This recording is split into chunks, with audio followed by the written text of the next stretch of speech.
Hello everyone, welcome to Krishna study point.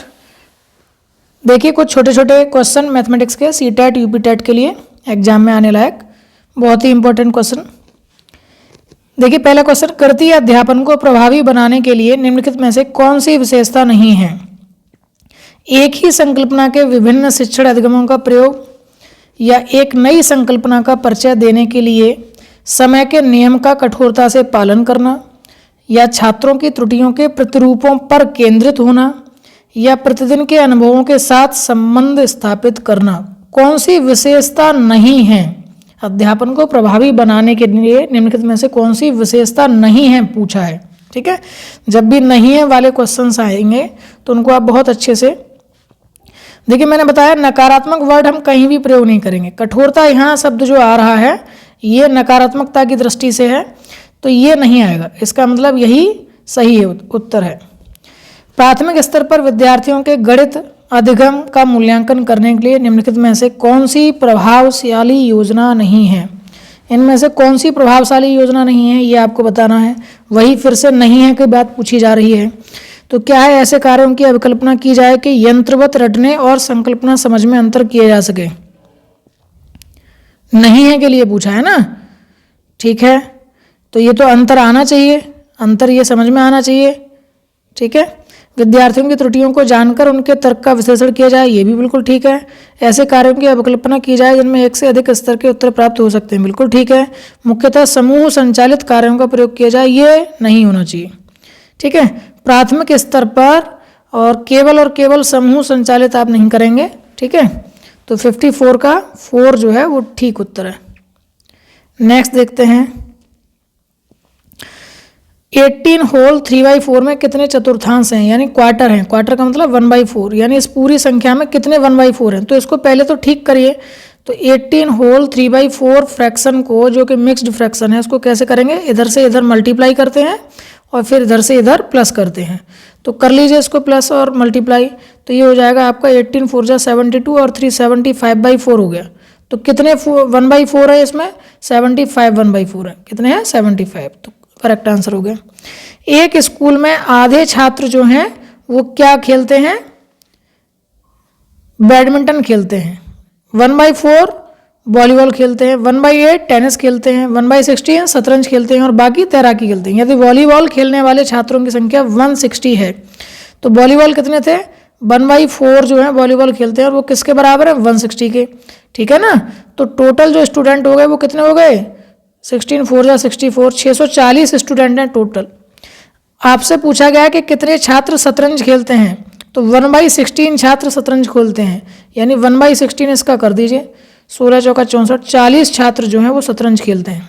ठीक है, 40 student क्या खेलते हैं? शतरंज खेलते हैं। नेक्स्ट देखिए,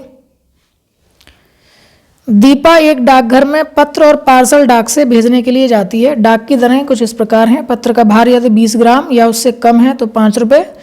प्रत्येक अतिरिक्त 20 ग्राम के लिए 2 रुपये और चार्ज लगेंगे। पार्सल का भार इतने रुपये के हिसाब से है। ठीक है, अब उसको क्या चाहिए? दीपा को 2 पार्सल 250 ग्राम और 300 ग्राम बाहर के, और 2 पत्र हैं जो कि 20 ग्राम और 35 ग्राम बाहर के हैं। तो कितना चाहिए शुल्क उसे?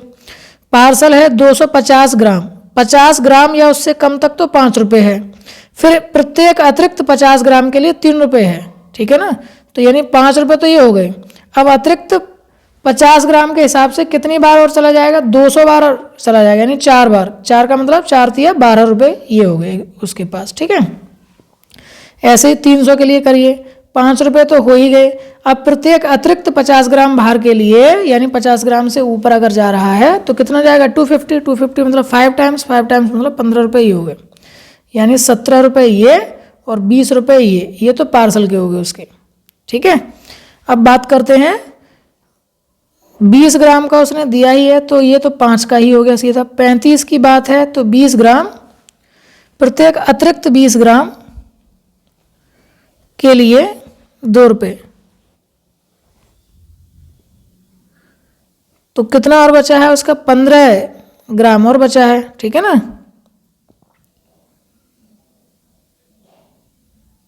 42 रुपीज़ तो यहीं तक हो गए। 17 20 37 और 5 42 रुपीज़ तो टोटल हमारे पास हो गए। अब 35 का निकालना है, ठीक है ना। तो 35 ग्राम के लिए 5 रुपये तो पहले ही लग जाएंगे, 20 ग्राम तक है, ठीक है ना। फिर उससे अतिरिक्त की बात है ना, तो उसके और कितने रुपये और लगेंगे,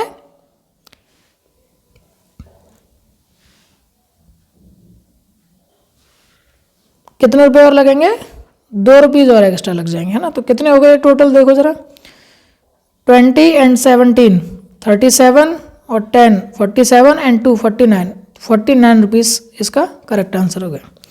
नेक्स्ट है, देखिए अंक दे रखे हैं आपको 2, 3, 4, 6, 7, 8 को निम्नलिखित रिक्त स्थानों में व्यवस्थित किया गया है। योग करने पर अधिकतम संभव संख्या क्या होगी। देखिए ये जो संख्याएं हैं 1, 2, 3, 4, 5, 6 संख्याएं हैं आपके पास। तो आपको देखिए सबसे अधिक अगर निकालनी है आपको, तो इन दोनों ही प्लेस पर आपको सबसे बड़ी वाली संख्या रखनी पड़ेंगी।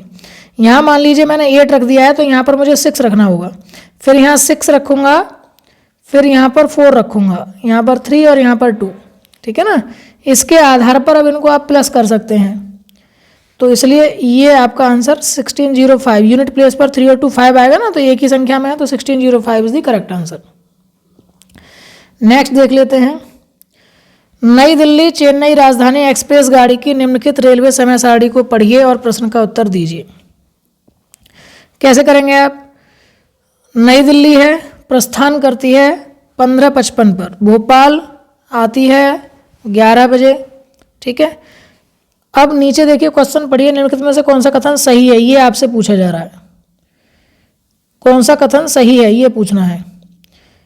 भोपाल से विजयवाड़ा की यात्रा का समय 13 घंटे 10 मिनट का है। भोपाल से और विजयवाड़ा, तो भोपाल से प्रस्थान कर जाती है वो 12:05 रात के, यानी सुबह के एकदम, ठीक है, AM 00 को ये, और विजयवाड़ा पहुंचती है 2 बजे, ठीक है। तो ये 12 से 12 घंटे, तो ये हो गए 13-14 घंटे हो गए। इन्होंने 13 घंटे कहा है, तो ये तो गलत हो गया। नागपुर से चेन्नई की यात्रा का समय 15 घंटे 10 मिनट का है। नागपुर से चेन्नई की यात्रा, नागपुर ये है, चेन्नई ये है, 5:35 पर निकल चुकी है वहाँ से सुबह, और चेन्नई 8:45 पर शाम को, ठीक है, 8:45 PM है और ये AM है, तो 5:35 PM तक, तो 12 घंटे ये हो गए, ठीक है। अब यहाँ से आप इसको 3 घंटे 10 मिनट का ये सफ़र हो गया, तो 12 और 3 15 घंटे 10 मिनट का हो गया। बिल्कुल ठीक बात कही है उन्होंने, 15 घंटे 10 मिनट का है नागपुर से चेन्नई का, यही इसका सही उत्तर है, ठीक है, सेकंड वाला।